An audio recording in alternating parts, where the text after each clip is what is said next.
Have you ever felt like an imposter at work? And I bet it happened when you were trying to do something new. Maybe leading a team for the first time, presenting to executives, or having those awkward conversations with product managers who just don't get why refactoring matters. Here's what's interesting. Most of us are interpreting that feeling as a warning sign. Our brain goes, this doesn't feel authentic. This isn't who I really am. Maybe I should stick to what I know. The code, the data, the technical stuff where I actually know what I'm doing. But what if I told you that feeling might be the most important signal for your career growth? What if feeling fake isn't a bug, it's a feature? I came across this quote recently that completely changed how I think about leadership. The only way we grow as leaders is by stretching the limits of who we are, doing new things that makes us uncomfortable but teach us direct experience who we want to become. So today, we're going to talk about why everything you've been told about authenticity in leadership might actually be holding you back, and more importantly, what to do about it. Because here's the thing, the most successful technical leaders aren't the ones who never felt fake. They are the ones who are comfortable with that feeling and used it as their compass for growth. Before we dive into solutions, let me tell you about something you've probably seen at your company. Maybe it's even happened to you. You know that one engineer that everyone respects? Let's call him Alex. Alex is that person who can debug anything, who writes clean code, who actually reads documentation before asking any questions in Slack. Everyone trusts Alex because he's technically brilliant and he's a genius. No politics, no BS, just solid engineering. So naturally, Alex gets promoted to engineering manager, then director, then VP of engineering. And then for a while, things seem great. But then something starts happening. Alex is spending less time solving problems and more time in budget meetings. He's presenting quarterly OKRs to executives who ask questions like, how does this align with our growth targets? The board wants to know about hiring plans and technical debt, but they want it explained in terms of business risks and opportunities. And Alex starts feeling uncomfortable. This isn't what he signed up for. This doesn't feel like the real him. So 6 months later, Alex leaves. Maybe he goes to a startup where he can get back to building things. Maybe he takes a senior IC role somewhere else. He tells people, I realized management wasn't for me. I want to stay close to the technical work. Sounds familiar? Here's the tragic part. We just lost exactly the kind of leader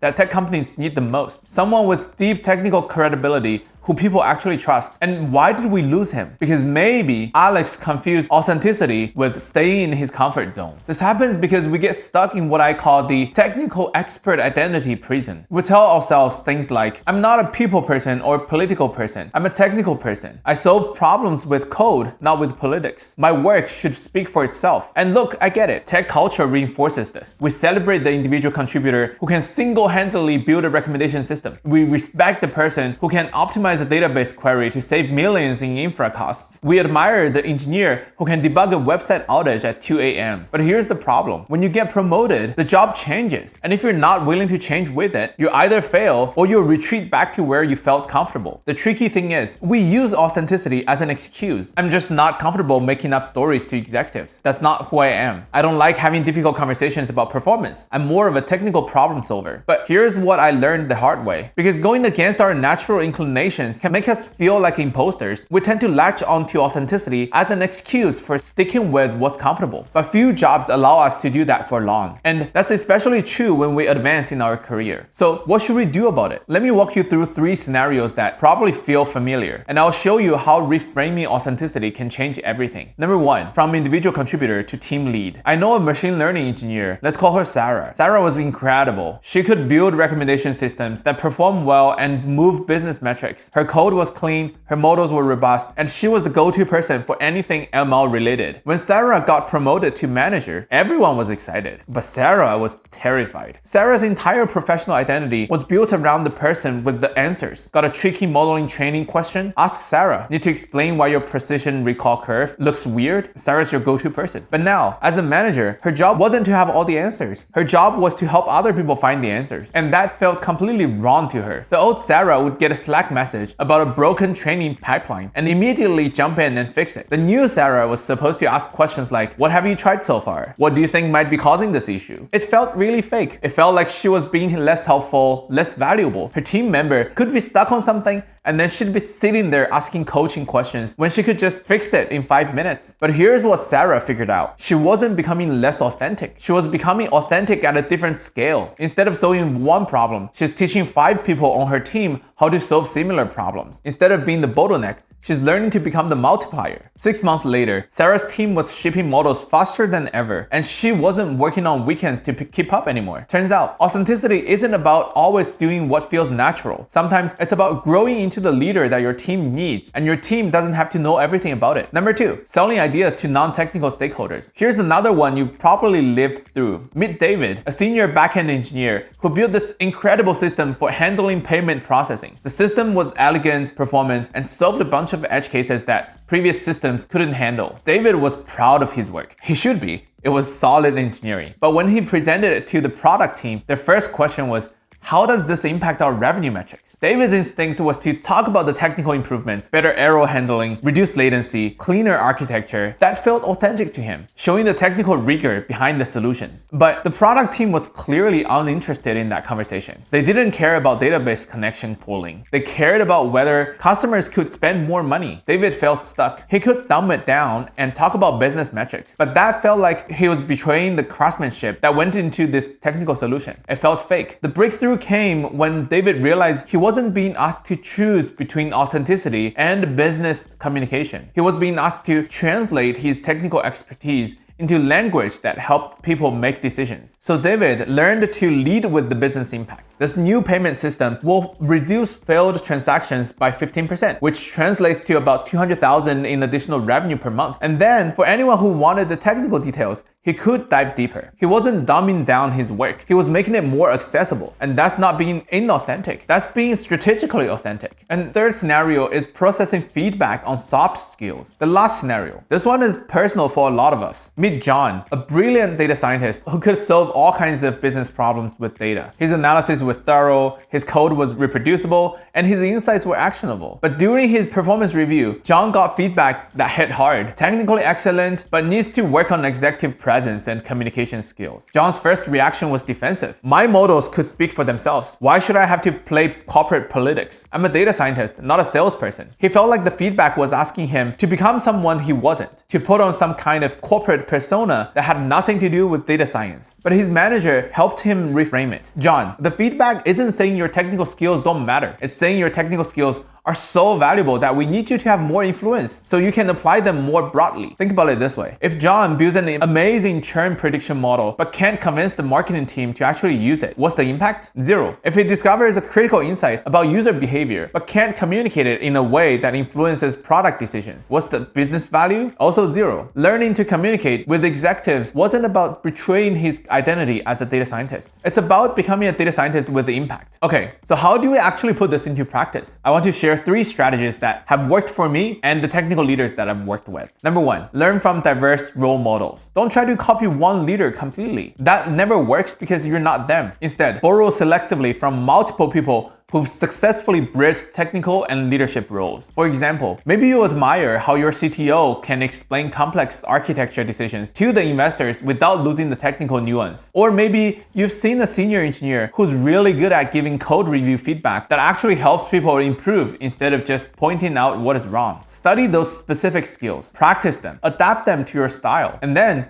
build your own leadership toolkit by taking the best elements from different leaders and make them work for your context. Number 2, set learning goals, not just performance goals. And this is huge. Instead of trying to prove you already have the leadership skills, focus on developing them. Instead of, I need to look confident in this executive presentation, I want to get better at explaining technical trade-offs to business stakeholders. Instead of, I have to prove that I can manage this team, I want to learn how to give feedback that help people grow. When you're in learning mode, it's okay to feel awkward. It's okay to not get it right the first time. That's not being inauthentic. That's being human. And it gives you the permission to experiment with your new behaviors without feeling like a fraud. And number 3 is to evolve your professional story. This one goes deeper than just changing your LinkedIn headline. We're talking about fundamentally redefining who your authentic self actually is. Here's the thing that most people don't realize. Your authentic self isn't some fixed identity you discovered in your 20s and now you have to protect forever. It's a story you tell yourself about who you are, and that story can change. Early in my career, I found success by solving problems. I was the person who could investigate any metric regressions, deliver models that perform well, and build self-serve tools that get used by everyone. My professional story was simple. I'm someone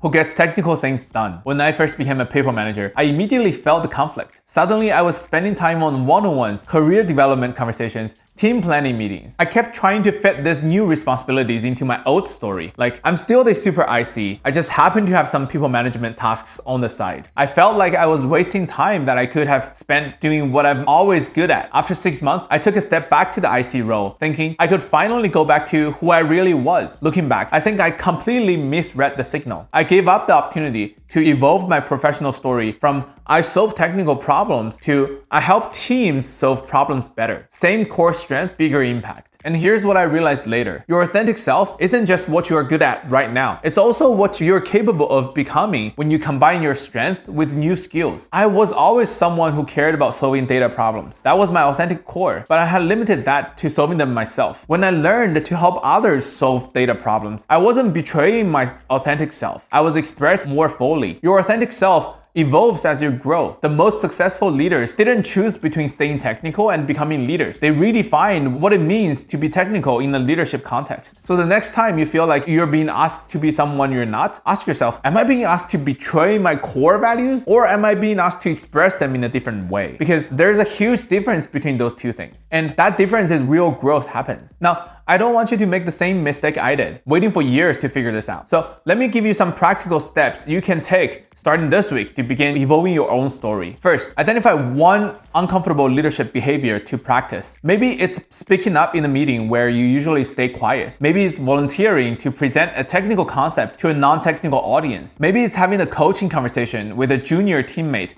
instead of just fixing their code yourself. Pick one thing that feels slightly uncomfortable but manageable. And remember what we said earlier, that discomfort is not a warning sign. It's a growth signal. Second, find 2 to 3 role models who successfully bridged technical and leadership roles. Look for people in your organization, your network, or industry leaders you know. Study how they communicate, how they balance technical depth with strategic thinking, and how they influence decisions without having formal authority. And third, rewrite your internal narrative. Start catching yourself when you think, I'm not a certain person, and reframe it as, I'm learning to become a certain person. This small language shift opens up opportunities instead of closing them down. And finally, embrace the feeling of being fake. When you try something new and it feels awkward or inauthentic, remind yourself, this might be exactly where you need to be. Growth happens outside of your comfort zone. The goal isn't to feel natural immediately. Is to expand your range over time. Look, I spent years thinking authenticity meant protecting some fixed version of myself that I figured out early in my career, and it cost me opportunities to grow. I used to think stepping back from that management role was me being true to myself, but really, I was just being comfortable. I was choosing the familiar over the growth. The next time you feel like you're being fake or inauthentic as you step into leadership, remember this, that discomfort might be exactly where you need to be. The best technical leaders aren't those who never felt awkward or uncertain. They're those who learned to use that feeling as their compass. Your technical background gives you systems thinking, data-driven decision-making, and the ability to navigate complexity. Those aren't just technical skills, those are leadership skills. You aren't learning to become less technical. You're learning to apply your technical strength to bigger problems. So embrace that feeling of being slightly fake. Don't make my mistake of retreating too quickly. Give yourself time to grow into the leader your team needs. All right, thanks for watching. And if you've had your own experience with this authenticity paradox, whether you push through discomfort or step back like I did, I'd love to hear about it in the comments below. Take care, and I'll see you in the next one.